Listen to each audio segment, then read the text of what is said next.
Hey guys, what's up? So today I'm going to be talking about how to make one of the most used rigs for when you are surf fishing. One of the most popular rigs. People all over the place have been using this rig and sharing, hey, this rig works great for me. It works great for this other guy I know. All kinds of stuff. There's a lot of hype around this rig, guys. So today I'm going to be showing you how to make the fish finder rig.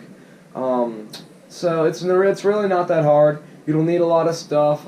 It's pretty basic materials that you should have, or if you don't, they're inexpensive. They're not hard to buy. I'm going to be showing you today with smaller stuff, and just so it's easier for you guys to see. So it's not actually to scale, even though technically you could make it like this. I'm just not sure if it would work as well. But I'll be giving you guys the exact measurements in the video. So without a doubt, let's jump right into the video.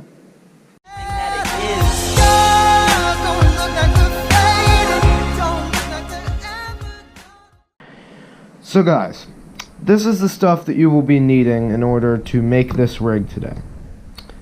So just to make it easier for just purposes of showing you, I have up here, I tied it off so that I can remember, hey, this is the tip of the rod.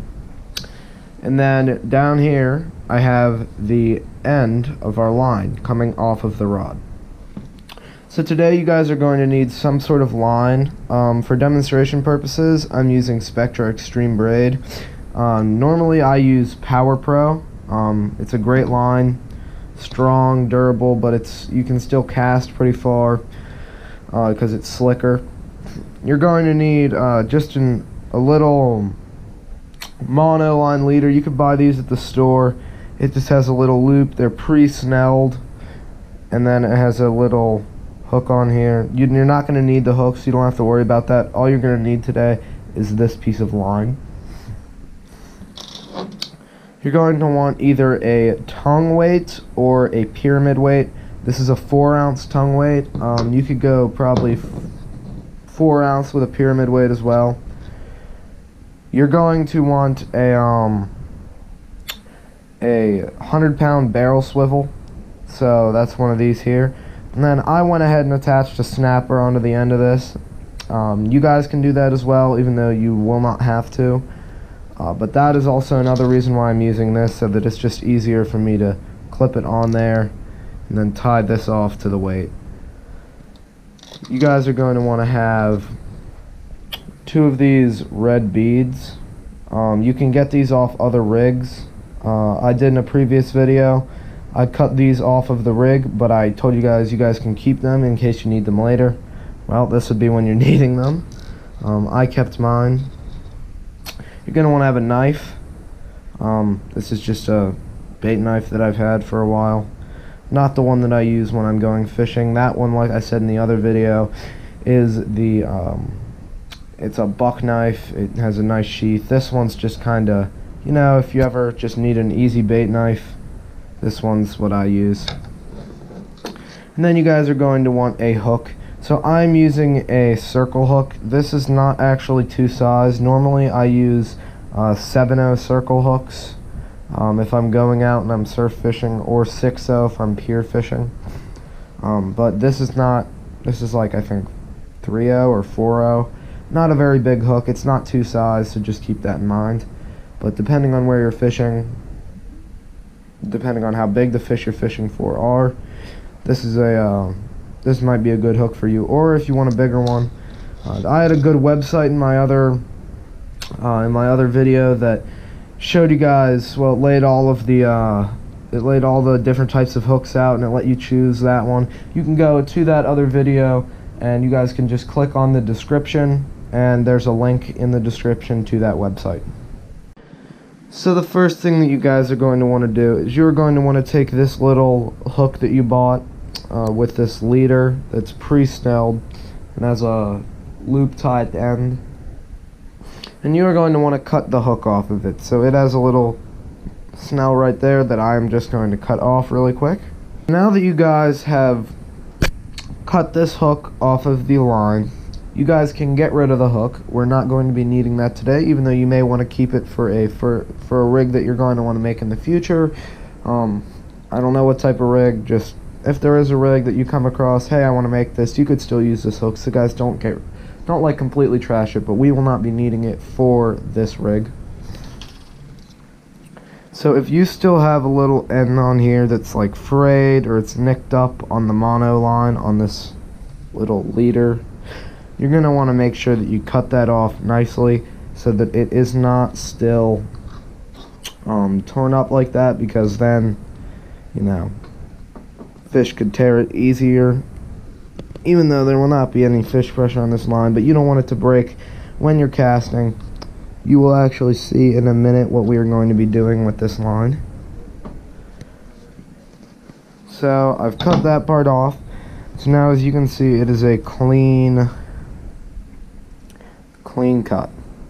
So the next thing that you guys are going to want to do is you're going to want to take this barrel swivel and the clip that you may or may not have put on here, and you're going to want to attach it to, I don't know if you guys can see that, to this that you just cut the hook off of. You're going to want to take that loop and you're going to want to clip it onto the clip. See if I can get that off. Great. Slip it on there.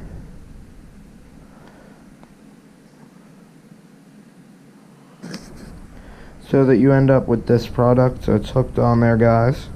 So now you guys are going to want to take your sinker, your weight. I'm using a tongue weight just because I like them better, especially when you're surf fishing. They dig into the sand a lot easier and they hold, which is going to be important for this rig. So I'm going to tie it off to this line. So for this knot, I'm just going to be doing just a regular knot. You can do any type of knot you want, but for these purposes, since it's not going to be really holding a ton of weight, a simple overhand knot will do just fine. So after you guys have successfully tied your line off to your weight, you are going to want to take one of your two beads, your red beads. You're going to want to slip that onto your line.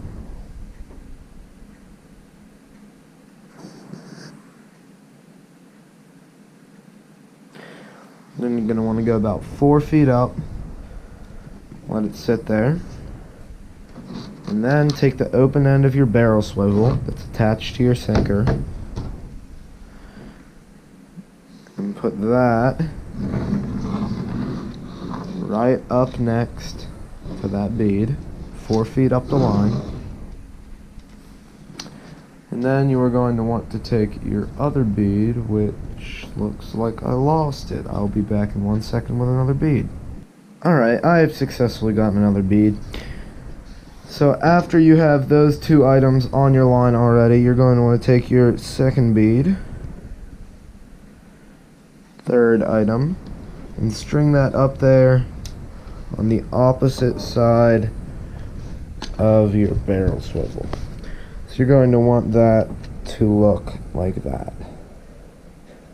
And then right below those beads, 4 feet up the line, you're going to want to tie a knot so that they cannot go any further.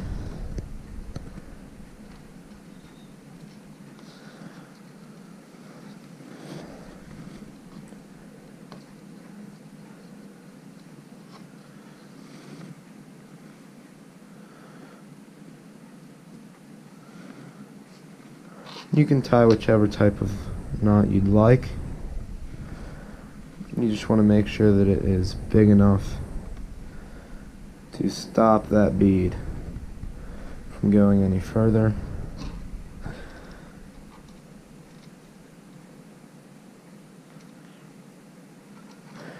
Like that one. 4 feet up your line.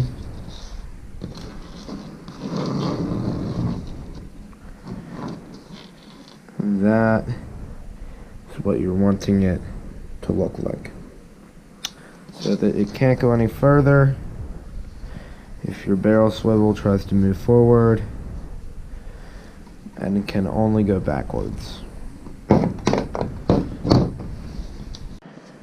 So the next thing that you're going to want to do is you're going to want to take your circle hook, or whichever type of hook you've chosen to use for the type of fishing that you're doing, and you are going to want to tie that off on your line, on the end of your line that's open. So here I just tied a half hitch and then a triple half hitch and pulled that tight, and that's how I like to do most of the knots on my hooks, so that it looks like that. And then so after that, you are good to go. This is your rig. So what this is going to allow the fish to do is when it picks this up and it bites and it takes the bait that's on your hook and it's starting to swim away with it, when it hits the point where this weight is in the ground, it's going to yank the point back down and help set the hook in the fish, so that it's going to be a lot easier for you to reel it in. You're not going to have to worry about, oh well, maybe the fish is going to get off. No, you can just go straight ahead, and if you have the right pound test and the right rod, you can just fight the fish in. It's going to be no problem. So this just generally helps set the hook, and it's great for that. And that's why I've seen a lot of other anglers using it. Surf fishing, when sometimes the fish will nibble but they won't bite, or they'll take it and start swimming off with it, but you won't fully realize, and then when you set the hook it gets all wonky and the hook set gets weird and your fish gets off. So that is the rig, and I hope that my step-by-step here kind of helped you if you're trying to make it while I was making it. I hope that helped you. If you have any excess line, you're going to want to cut that off, and then your rig is good to go. Thank you guys so much for watching my video today. I hope it helped you guys out. If it did help you, could you please like this video and subscribe to my channel? It would mean the world to me, guys. I mean, I love putting stuff out there on YouTube, as I've said before. So I hope that my step-by-step process here helped you if you guys are trying to make it while I was doing it in the video. If it was a little bit too fast for you, go back and pause. I hope you guys could see what I was doing, okay? And I'll see you guys next time on First Bite. Fish on.